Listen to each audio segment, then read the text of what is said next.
So once again, Democracy happened, and everyone wanted me to talk about this movie, and given how the live-action version was kinda recently announced, it's a good time to do so. So Lilo and Stitch came out in 2002, and it was definitely part of that experimental era for Disney. The previous Disney movie was The Emperor's New Groove, and the one that followed this was Treasure Planet. Gone at least for a while was the classic Disney princesses who meets a boy and falls in love, and Disney decided to tell a story that was not only different, but was for all the outcasts and the weirdos. Hi there, it's me, The Average Critic. Don't forget to subscribe to the channel for more great content on all things animation, and let's talk about Lilo and Stitch, Disney's most relatable movie. So Lilo and Stitch starts out with something you actually usually don't see in a Disney movie, which is a prologue, or at least a prologue that isn't, the classic storybook opening. We get the introduction of Stitch and his escape from the Galactic Republic before we even get to the title sequence and the introduction of Lilo and Nani.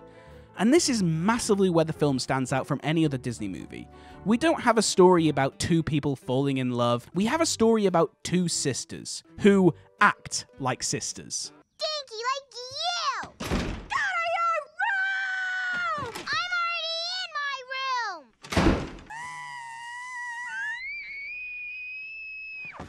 Nani and Lilo's relationship is incredibly funny and realistic and just so genuine.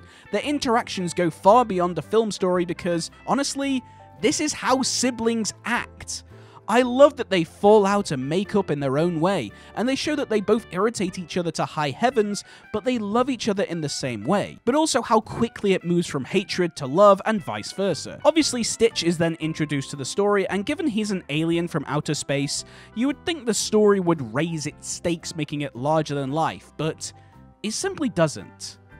And I love that. Despite this film having literal aliens in the movie, it chooses to keep the plot and character arcs incredibly grounded and down to earth. Pun intended. The film has this wonderful balance of grounded story and larger-than-life style. The film being set in Hawaii not only makes for plenty of colourful art style, but it gives the film its beauty. The film's topics of a struggling sister trying to keep the custody of her younger sister is very mature, and so by balancing it out in such a different style, the location balances it out nicely. Same with its soundtrack, which has some beautiful scored moments from Alan Silvestri, but of course we get some amazing musical-esque moments with Elvis Presley songs. This wonderful balance of original score and songs by a popular artist. It really mixes really well, and this is something I really overlooked in this movie. I remember watching this film when coming out, and I thought it was just okay. Same with most of the reviews, as it was received pretty positively, but it was just seen as average. But looking back now, the film has this wonderful balance of comedy and heart. A lot of animated films, if they are funny, they usually lack a more serious story. Obviously not all the time, but getting that balance is really hard, and only a few films get it perfect. In my opinion, some animated films are known for their serious topics, and some are known for their comedy. For instance, Up and Inside Out are two very funny films, but you kinda remember them for their more serious topics. But then films like Road to El Dorado and The Emperor's New Groove, these films are really more well known for their comedy. And there are some films that do it absolutely perfect with comedy and serious narrative. Films like Monsters, Inc. is definitely a great example, and this film is definitely that as well, using humor to heighten the more serious moments. When Nani is trying to convince Mr. Bubbles Mr. Bubbles. I will never not laugh at that name. When Nani is trying to convince Mr. Bubbles that she is a competent guardian and makes us laugh, when it goes serious, we as an audience member kind of feel guilty. We shouldn't have been laughing. The comedy has consequences. Same thing happens later in the film. When Stitch does his wonderful performance dressed as Elvis, it's funny and Stitch ends up chasing all the beachgoers away. But it quickly turns into a much more serious moment when we see Bubbles in the background. Not a lot of films use the comedy to heighten its more seriously driven narrative. This type of writing makes for the wonderful balance of comedy and heartfelt moments. Again, giving us a wonderful balance of tone. We know when to laugh, when not to laugh, and we really see this world through the characters of Lilo and Nani. This was something that was definitely missed looking at the reviews when this film came out. They understood that the film is slightly goofy with its type of humor, but it failed to recognize the more serious tones. It's interesting how this film appears more to the older generation and older audiences, as films like The Emperor's New Groove, Treasure Planet, films that came out around the same time, were both films that seemed to have a much more mature way about them, at least in terms of their audience and the ones they appeal to. Disney were in a more older, rebellious phase, trying new stories for different audience members, which is something I really miss. By far the best thing I adore about this movie is its themes on being different. Every single character in this story is not what we consider socially normal. Stitch is naturally a very weird and wacky character, which is why Lilo takes to him incredibly well. Lilo is different in, every single way. She doesn't listen to modern music, she listens to Elvis. The way she speaks her random thoughts to her sister. Leave me alone to die. Her doll isn't a normal doll like the other kids. So I pretend the bug laid eggs in her ears. And she's upset because she only has a few more days to... She takes pictures of what we wouldn't consider normally pretty people. Aren't they beautiful? Nani is completely abnormal. She struggles to find a job. She has so many flaws. The fact that she is constantly arguing with her sister just creates so many problems. She's incredibly different to what we would consider a normal sister to be. David, being the small, slight love interest for Nani, is socially awkward as hell, and he even sets fire to the stage and just acts like it's no problem. Did you catch fire again? Nah, just the stage.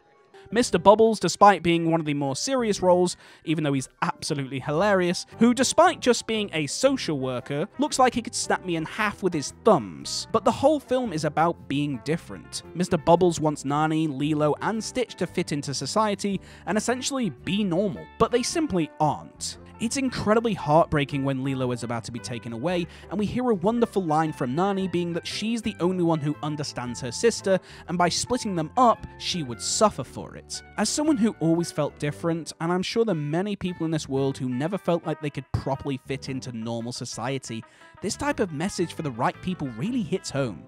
Feeling like an outcast just because we are different. Even Disney films previous to this with their Disney princesses with their perfect hair and perfect figure, to watch a film that is written purely for the people who feel different, I think is a wonderful thing. And considering how the reviews when this film came out, they really missed this idea. Stitch making his favourite story be the ugly duckling and shouting that he is lost will always get me every time. Lost.